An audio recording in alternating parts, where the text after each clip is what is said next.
Which camera is mine? This one? Yeah. Mm-hmm. That one? Top one. All we want you to do is rap, bro. Drake. So DJ Head was recently on the Joe Budden podcast. I don't know why Joe had him as a guest, but I guess if you want to talk about Drake and Kendrick, DJ Head is the guy you get.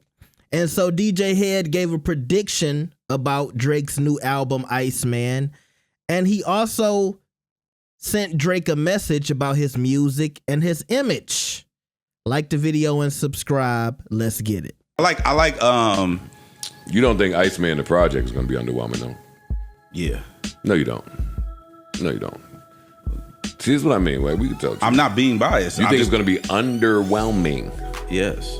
Because why? What makes you think that? I just don't think that he's in a space where, based on the things that have happened, the stuff he's put out, everything that's going on, I don't believe in the movement. I don't believe that because the thing is, when you got some shit, you present the shit and you move like it. Like it. You don't like the like album with Party? Bro, these are stutter steps. You don't. This is some. I don't understand what's going on. Party album's hard. It's just you don't. When you know you got some shit, you say it with your chest. Do you think? But you ain't answer the question. What's the question? You didn't like the album he did with Party? No, it's R&B though. Oh, did you like the album? Remember I said I don't like R&B. Did you like the album he did with 21? That was bad. It was I like that. Come on. That was Let me ask you: do you think that's based on his relationship with the label, or do you think that's just because he don't have a product that he feel confident about? You think he's floundering? No, I think that he doesn't have a direction. I think he's lost creatively. Well, that could be true. That's possible. That could be true. I think he's lost, and I think that which camera is mine? This one? Yeah. Mm-hmm. That one? Top one. All we want you to do is rap, bro. Just rap. Give us some slaps. Rap. Do your shit. We don't need all of the extra. We don't. I get it. Creatively, you want to do different things and stuff like that, but at the same time, that's not what we don't love the theatrics. We love the record. Is your we his we? If that makes sense. What you mean? That's a great question. When you say we, I'm talking about from my perspective and the people that I have the conversations with. This is Gina's sentiment as well. What we talk about on our radio show with the listeners and whatnot. It's like people just give us the raps, give us the shit. If you have some shit and you like, well, I'm gonna save it. Oh, it's some shit coming, but it never arrives. Then what do you left to think? Just teasing. Plus, to Ish point, he brought up the label thing. That's bullshit propaganda too. The labels, I said this over and over again for the last year and a half. The labels don't give a fuck. You can probably attest to it. If they got some shit, they want to put the shit out because they want to make money. They don't actually give a fuck who they make money off of, how they make money off of it. They don't give a fuck. No, that's Park's sentiment. I disagree. That's my sentiment. That's Park's sentiment. Okay. I disagree with that. Yeah. If putting a product out, helps him towards his goal of getting released or removing himself from the label, then I would want to extend it and not put it out. I would want to almost damn near step on what you're going to do. Not just that, if I know you trying to leave me alone, I'm gonna step on your shit. That's what I said. Yeah. Okay, You see it in basketball all the time.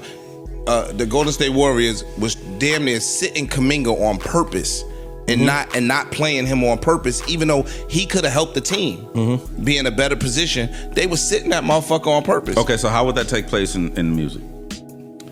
If I know you want to leave, let's say, because I'm not the biggest whatever scenario music guy, but business, right? If I know that you got one album left, and I want you to re-sign, I could put your album off and push your album back almost in some extortion type shit, so you can resign 3-4 more albums. Okay. Or if you don't do that, now I'm gonna damn near dumb your brand down to the point where your value is lessened. Okay. That's it? Yeah. Okay. So that only makes sense if you don't want the thing to be a same or greater value once you why would you want your product to be diminished? You still have to make money off of this project. Yeah, but they so big that they'll bite their nose and spite their face. I still got your old catalog that's moving units through the wazoo. The nigga's the most streamed nigga every fucking month, every year. You get what I'm saying? So we still making money. To Ish's point, we are saying there's a possibility that the label could be looking at him in a similar manner that you are. a kid without direction that's lost his identity, whose better days are behind him. So we can end this. We don't have to pump a whole bunch of marketing dollars. We don't have to do what we did before. We own all the old shit. That's when it was popping. Now, and you sued us, we mad. Who knows? That's what we're saying. Don't have to go one way. No, I can see that. Everything's a possibility. Yeah. What I'm saying is, to me, that doesn't make the most business sense. There you go. Okay. It doesn't make business sense. For the short term. No, it doesn't Maybe make not. business sense. It don't make business sense. Across the board. But a lot of times businesses, we forget sometimes that, especially when a business is huge, right? We think that every single dollar matters. Sometimes punishing you for jumping up to bite the hand that we look at that feeds you is worth it. We so big. If Universal makes another $50 million, you think they know it? Yeah. In this climate, they do. Universal is 85, 65, whatever, 75% of the music business of the market. Like, and it's back to Ja Morant, right? It's what our people think is happening to Ja Morant. We're gonna teach you a lesson. You think you're bigger than the system. You've been doing whatever the fuck you want. We're gonna pow you and get you back right. Right. Or ship you out of here. Or right. you not. Or we've seen yous come and go.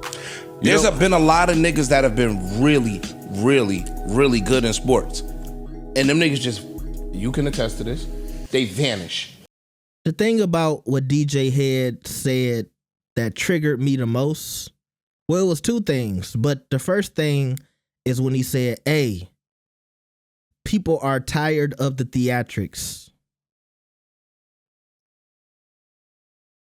Y'all pick and choose so much in hip hop and just in entertainment in general. And it's all about who you like. And also, we got to remember that DJ Head is very biased against Drake. Something he's admitted. Look at how he's dressed. He looked like he late for a Kendrick Lamar video right now. But I'm assuming his theatrics is Drake doing these accents and Drake acting like he's hard. But here's my thing. I saw a 3D animation the other day, and it showed how different Kanye was before every release, before every album. You know, it went from Yeezus Kanye, you know, and it showed Deep Dark Twisted Fantasy Kanye, 808s and Heartbreak Kanye. And if you look at the outfits and how he was dressing, it was always different. And if you go back, some of the things he would say in the media and some of the things he was championing, and, you know, he always had a new cause before a new album. And people would say, yo, Kanye not crazy. It's a concept. It's art. He's doing his like live action art, living art.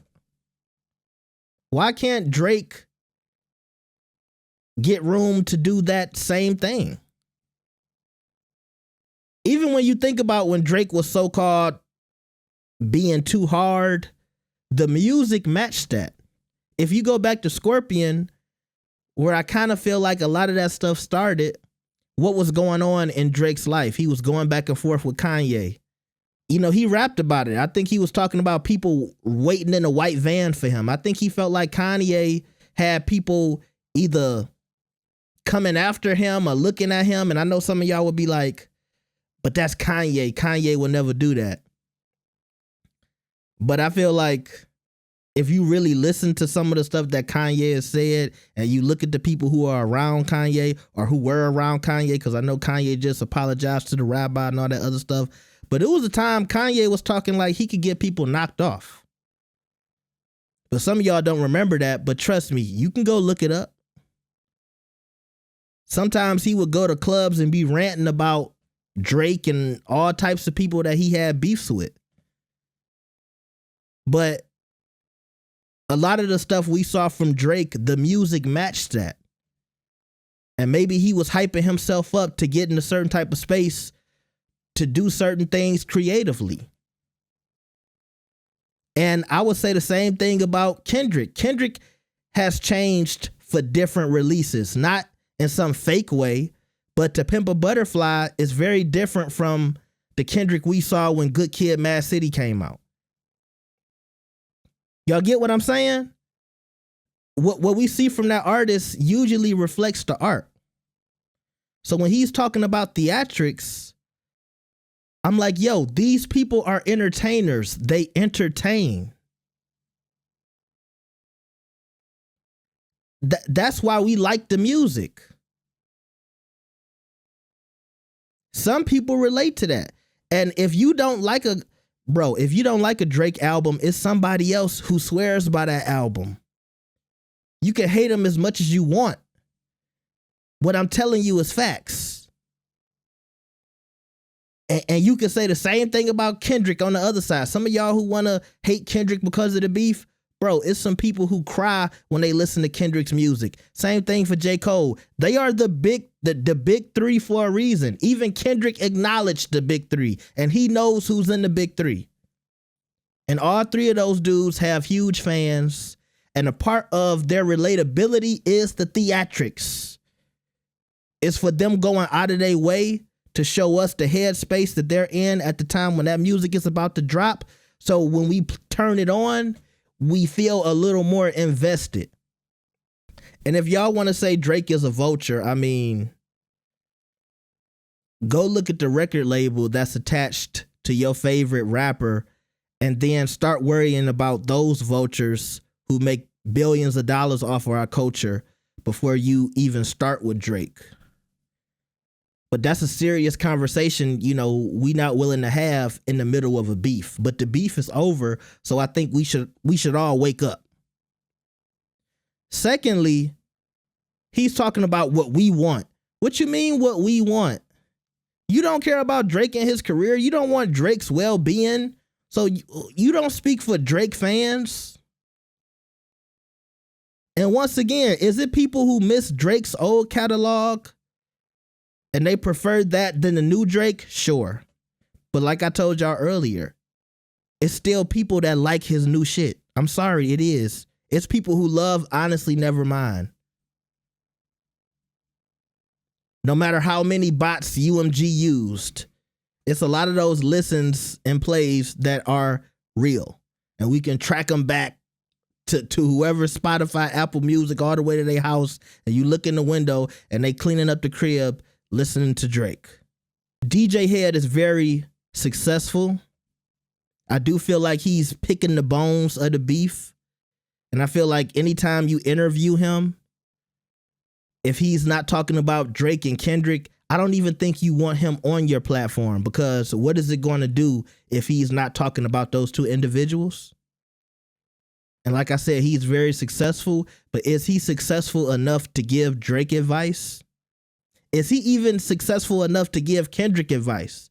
Do you think Kendrick is like listening to DJ Head on what he should do and how he should act and portray himself as an artist? But now, because, you know, people have made you, I don't know if he's the talking piece for Kendrick or the talking piece for California, but somehow he feels like he got enough power now that he can give Drake advice after being one of the most biased people in media when it came to that beef. And I ain't even got to this prediction about ICEMAN. To be honest with you, that I might agree with. I might agree that I don't think Drake is in the best creative space right now. Just when it comes to the beef, the lawsuit, his life, seems like he's taking the loss very hard. So maybe he's not in the best creative space. But on the other hand, you know, when it's an R&B singer and she get her heart broke, we be waiting for the album. So maybe this hurt and this pain from Drake can, you know, inspire him to put out the best album we ever heard. When have we ever really heard from Drake when he was hurt? I'm willing to listen to the Drake Hurt album, the ICEMAN, who's so cold that he shut off all of his emotions. Even the title is so Drake-ish. Like, I'm the ICEMAN. Y'all froze me out. But we gonna listen, and I'm, you know, well, I might agree it don't look the best for ICEMAN right now. I mean, it's still Drake. You know what I mean? It's like, he got a good track record, right? I'm not gonna get too mad at the DJ Head Iceman prediction, but the message and what camera is this? Come on, DJ Head. And he wanted to do that on the Joe Budden podcast. He don't do that on his own platform with Elliot Wilson. Now I got a message for Drake because I know he gonna listen to it here. And shout out to Joe for giving him some pushback. So, and that's why I always tell y'all with Joe and Drake, it is this love-hate relationship. They love each other for real. I'm telling y'all they do. Or at least they respect each other. So y'all tell me what y'all think about this. I can just imagine the comments right now. Oh, you meat riding Drake. If you a Kendrick fan, do you really feel like you want DJ Head speaking on behalf of Kendrick? I'm asking y'all. I'd rather hear from Kendrick. Ever since this beef, it's so many people claiming they talking for Kendrick. His cousin, the little guy he used to hang out with, he always tweeting something. DJ Head always talking about, I was talking to Kendrick. And I guess that's how DJ Academics was sounding during the beef. So I'm not going to act like, people wasn't doing that for Drake, but I don't know. Y'all tell me what y'all think about this. Like the video and subscribe. I'll see y'all next time. Peace.